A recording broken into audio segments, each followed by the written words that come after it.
The notification on her phone didn't just end a relationship. It ended the life she had spent a decade building. Standing in the pouring rain outside the office that had just fired her, Sarah felt the crushing weight of total abandonment. She didn't know it yet, but this wasn't bad luck. It was a divine rescue mission. Reason 1: God removes counterfeits to protect your destiny. Sarah pulled the collar of her trench coat tighter, but the damp chill of the Seattle autumn had already seeped into her bones. At 32, she was the youngest director of operations at Sterling and Finch, a logistics firm that moved half the retail goods in the Pacific Northwest. She was efficient, admired, and envied. She had the corner office with the view of the Space Needle, the 6-figure salary, and Michael, the charismatic attorney she had been dating for 3 years. Life wasn't just good. It was curated. It was safe. Or so she thought. The unraveling began on a Tuesday morning, the kind of grey, unremarkable Tuesday that usually blends into the rest of the week. Sarah was preparing for the quarterly review, her presentation polished to perfection. She had whispered a quick, habitual prayer in the elevator, "Lord, bless my day." But she hadn't really waited for an answer. She hadn't needed to. She was in control.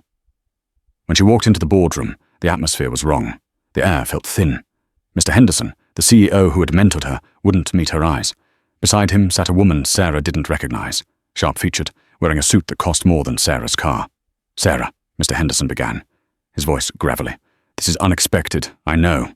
But the board has voted to restructure. We're merging with Global Logistics effective immediately." Sarah smiled, confused but composed. "I understand. I've handled mergers before. I have some ideas on how to integrate the—" "No, Sarah," Henderson cut her off, finally looking up. His eyes were full of pity, which was worse than anger. "The new leadership has their own operations team. Your position has been dissolved. Today is your last day." The room spun, dissolved. The word sounded chemical, like she was being melted away. "But I built this department. The systems are mine. The team—" "Security is waiting to escort you to your desk," the sharp woman said, her voice devoid of emotion. 10 minutes later, Sarah was standing on the curb, a single cardboard box in her hands. She felt naked, stripped of the title that had defined her existence. She fumbled for her phone to call Michael. He was her rock. He would know what to do. He would tell her to sue, or to rest, or just hold her while she cried. She dialed. It went to voicemail. She dialed again. Nothing.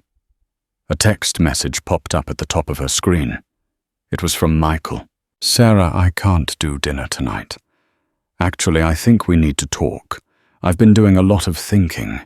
You're intense. You're always climbing the next mountain. I met someone else.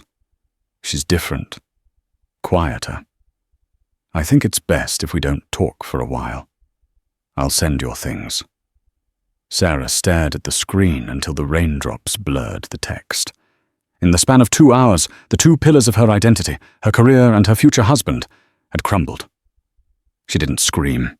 She didn't throw her phone. She just stood there, paralyzed by a sudden, terrifying thought.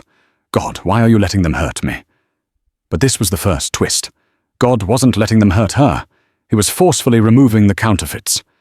Michael wasn't her husband. He was an anchor, dragging her into a life of mediocrity. The job wasn't her purpose. It was a golden cage keeping her from her true calling. God had to break the cage to free the bird. Reason 2, exposure of the fair weather friends. The weeks that followed were a blur of humiliation. Sarah, who was used to being the busiest woman in the room, suddenly had nowhere to be. The silence in her apartment was deafening. Naturally, she reached out to her circle. She had a group of 4 close girlfriends, the brunch crew. They had celebrated every promotion, every birthday. They were her support system, or so she believed. She met Jessica for coffee 3 days after the firing. Jessica was a PR consultant, bubbly and always in the know. Sarah poured her heart out, explaining the shock, the fear, the confusion about Michael. Jessica sipped her latte, checking her watch. "Oh, honey, that's awful. Truly. But you know, maybe it's a sign. You were always working so hard. Maybe Michael just needed someone more available." Sarah froze. Available? I was building a future for us. I know, Jessica said quickly, scrolling through a notification on her phone. But guys like Michael, they need to be the hero. You were always the hero, Sarah. It's intimidating. The stinging realization hit Sarah like a slap. Jessica isn't sad for me. She's relieved. Over the next month, the invitations stopped coming. The group chat went silent. When Sarah tried to organize a dinner, everyone was swamped or battling a cold.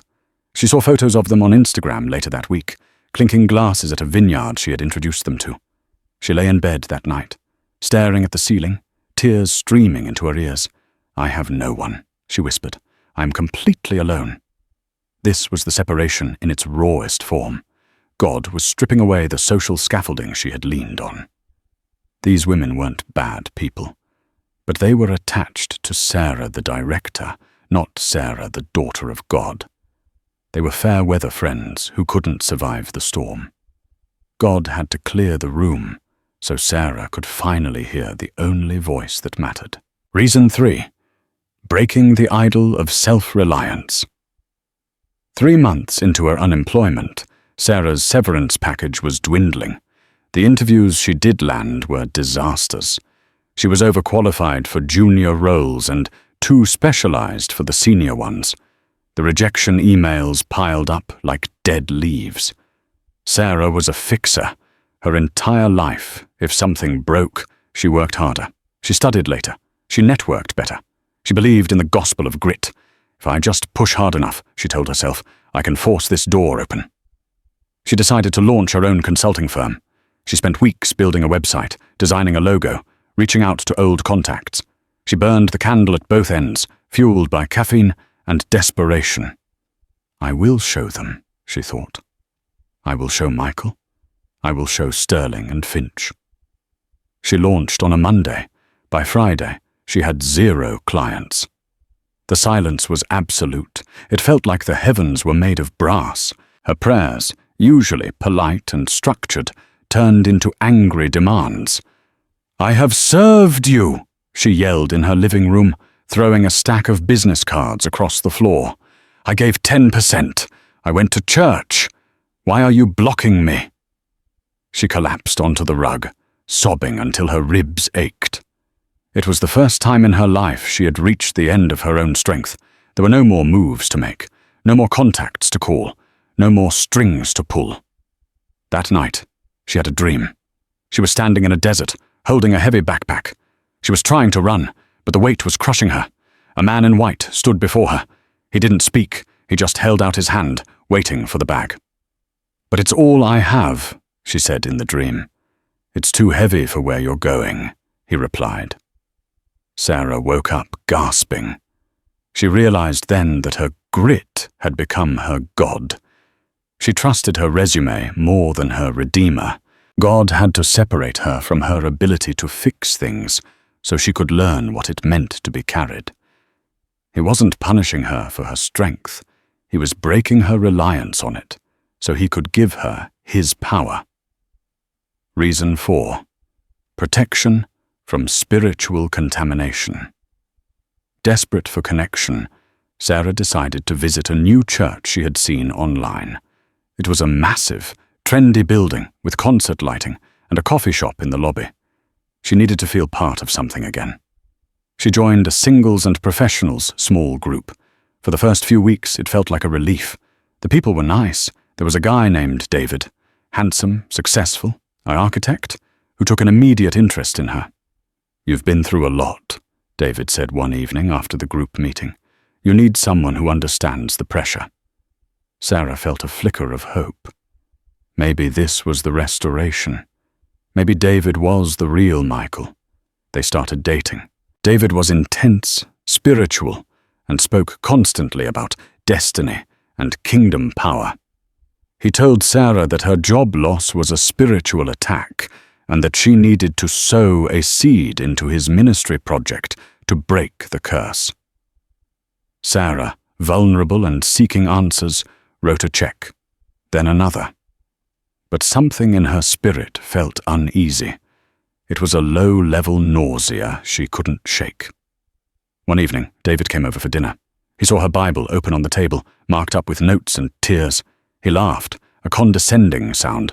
"You read the Old Testament too much, Sarah. We're under grace now.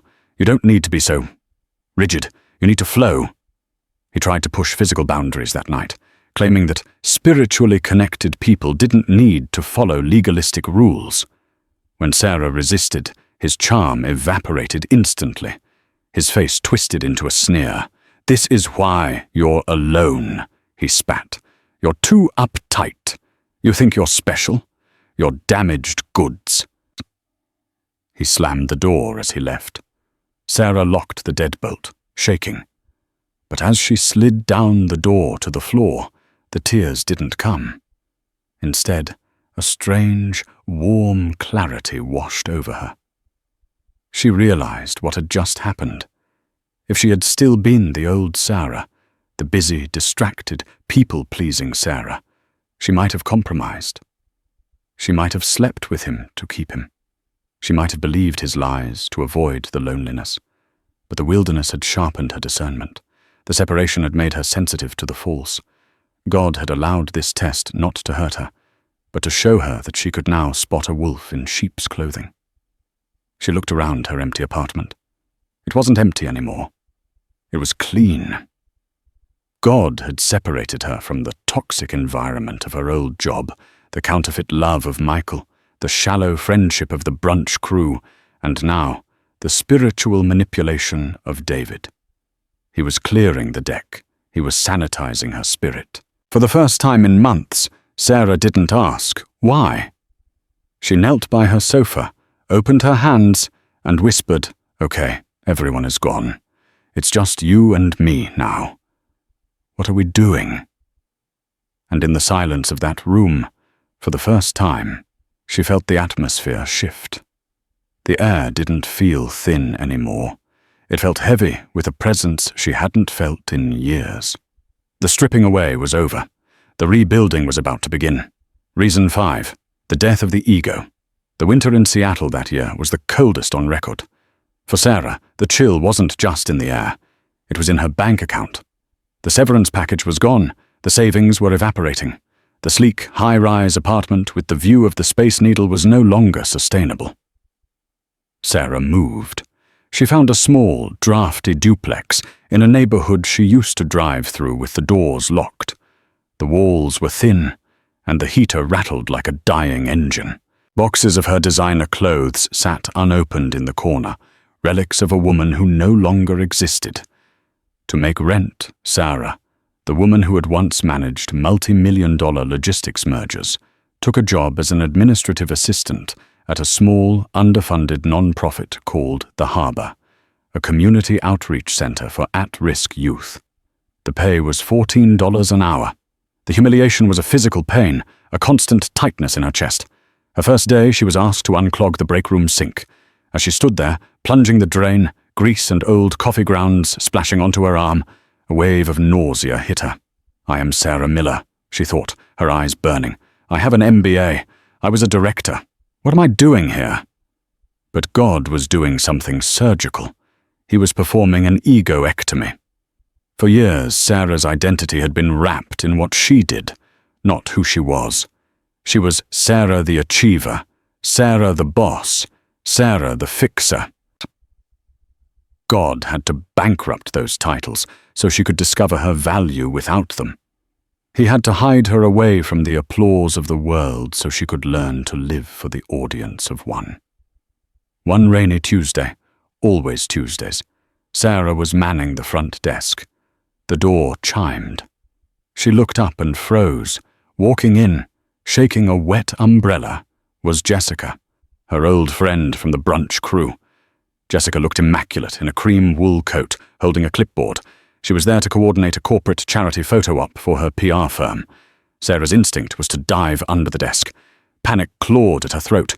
She looked down, her hair pulled back in a messy bun, wearing a thrifted sweater. Jessica approached the desk, talking loudly on her earpiece. "Yes, just make sure the lighting is good. We need to show we care about the community." She tapped on the counter, not even looking at Sarah. "Excuse me, can you point me to the director?"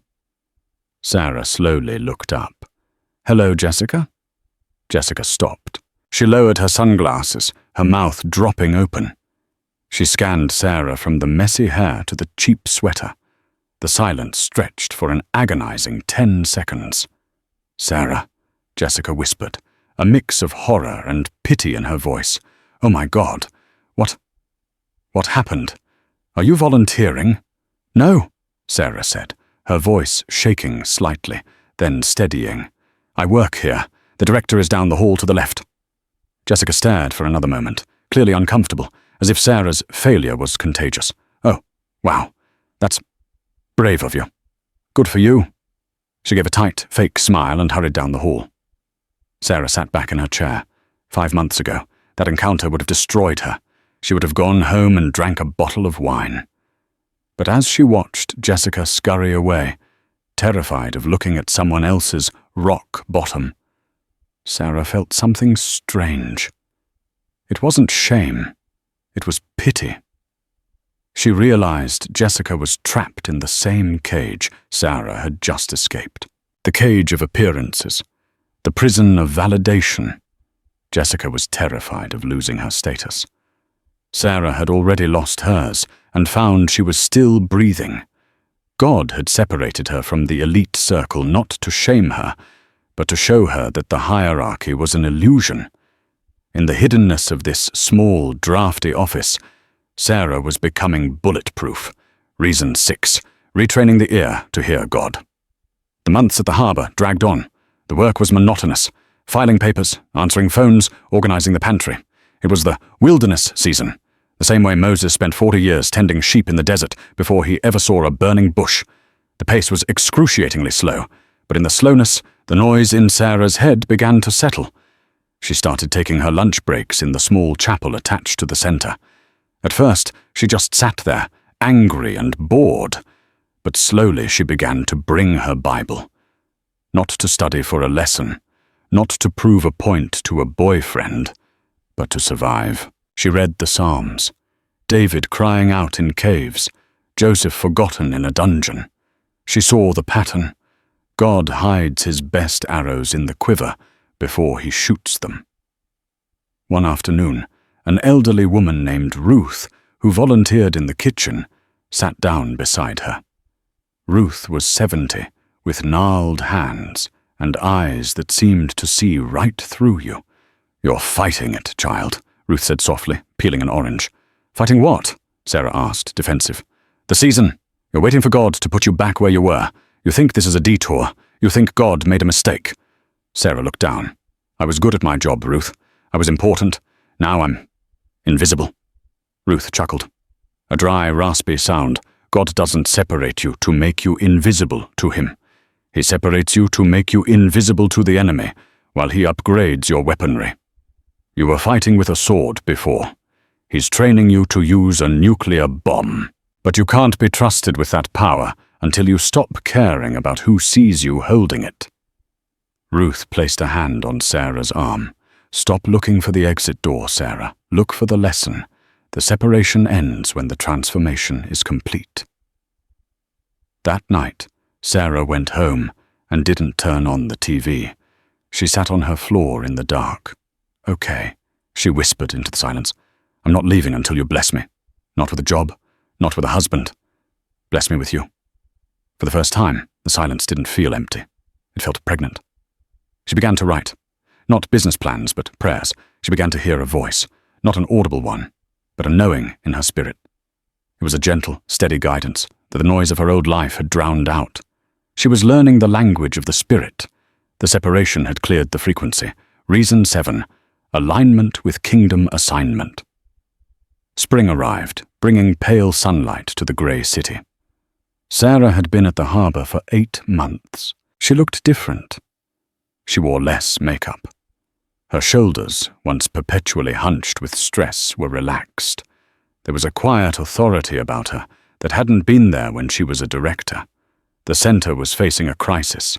The annual Feed the City initiative, which provided 10,000 meals to homeless families, was in jeopardy. The supply chain had broken down, the logistics were a mess, and the previous coordinator had quit in a panic.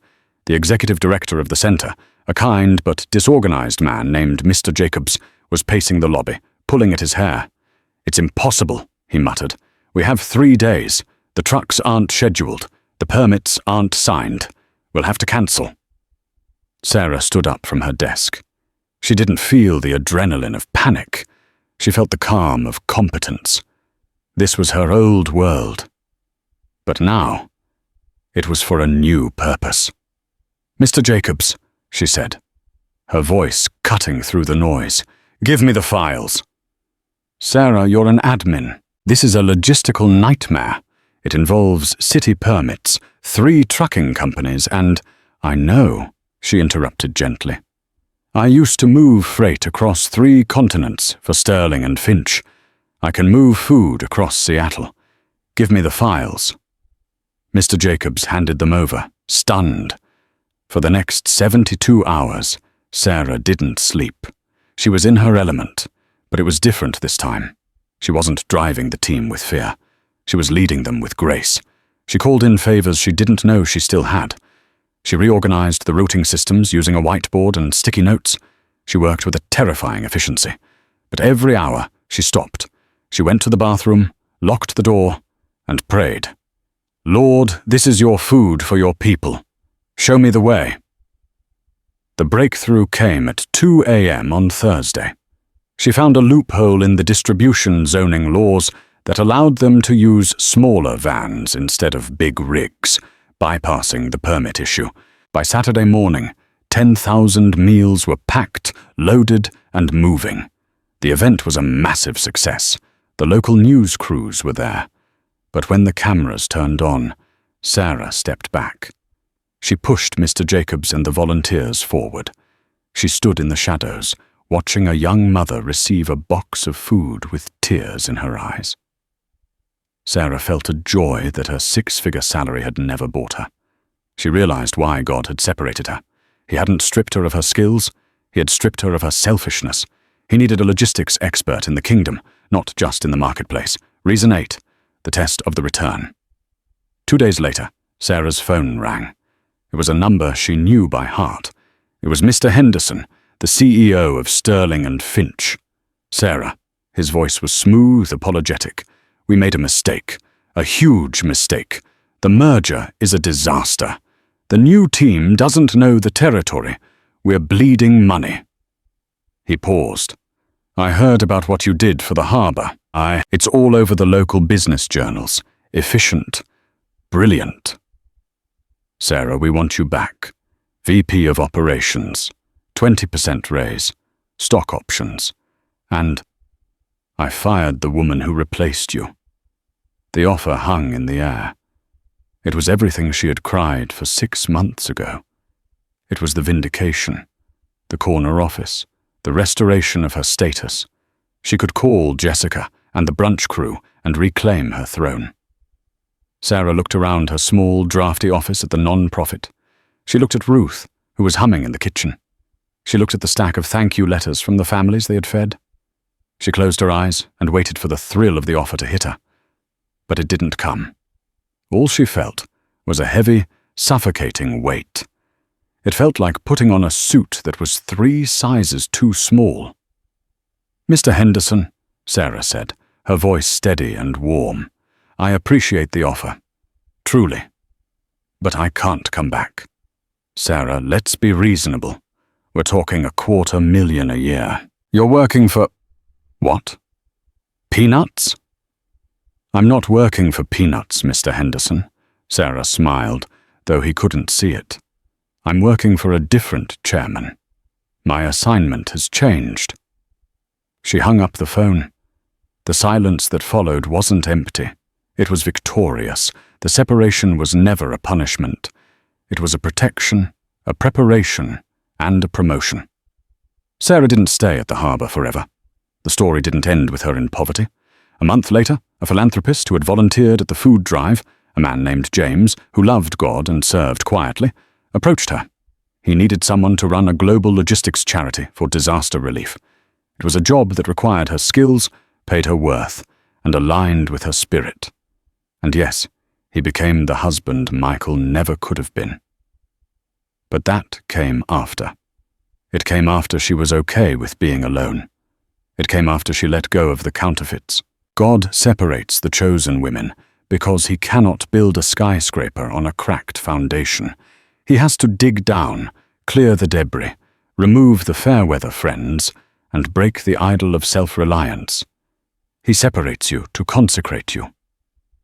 If you are in the season of separation right now, if the phone has stopped ringing, if the friends have walked away, if the career has stalled, do not despair. You are not rejected. You are being reserved. The world is noisy, but the wilderness is where you get your new name. Don't run back to Egypt just because you miss the onions and garlic. Canaan is coming. If you felt a witness in your spirit while listening to Sarah's story, if you know you're currently in a season of divine separation, type "I am chosen" in the comments below. I want to stand in agreement with you. Don't forget to like this video and subscribe to the channel for more biblical wisdom that speaks to your real life. God bless you and see you in the next video.